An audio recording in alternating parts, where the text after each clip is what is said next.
A number of key staff at Al Jazeera's Arabic channel have resigned over the television station's coverage of the Syrian conflict. Those who left accused the Qatari-owned network of politicising news and of bias against President Assad. Our correspondent Paula Sleer has more. We're receiving information now about the reported resignations of key employees in Al Jazeera's Beirut office, and they are claiming that the channel has a very provocative stance and has been involved in agenda-setting, biased reporting. These resignations include the managing director, the correspondent and the producer, and specific reports that we are hearing, particularly from the correspondent, is that Al Jazeera refused to publish pictures of armed fighters clashing with the Syrian army, and in addition also ignored a referendum on a new constitution in Syria. By comparison, the channel's coverage of events in Bahrain was minimal. It has practically ignored what has been happening there.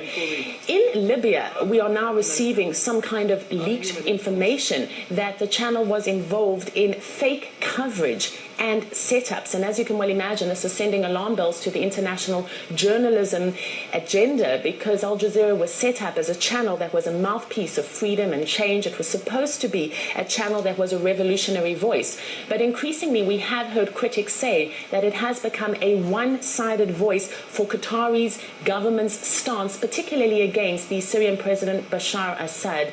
And our viewers, many of them will remember that almost miraculously, that was the word that was used by critics, last year Al Jazeera was granted a license to broadcast in the United States, and this is after it was initially refused such licensing rights. And this has led many critics to say that this granting was because of the channel's change in terms of an agenda setting, that it is very much pushing the agenda of the Qatari and Western governments that are calling for military intervention in Syria.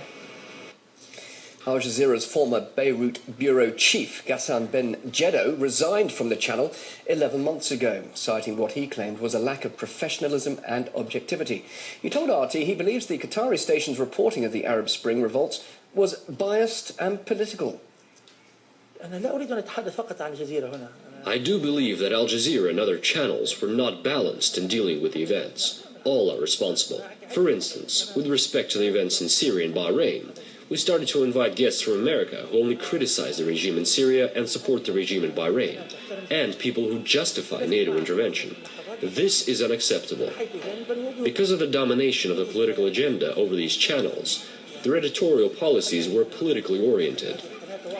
Frankly, the Arab coverage of the events in Libya and Syria was misleading and hid the truth. I say this frankly.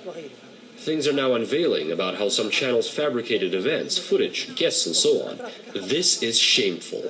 The audience have started to realize these fabrications and started to see a reality in some countries which is quite different from the reality pictured by these channels.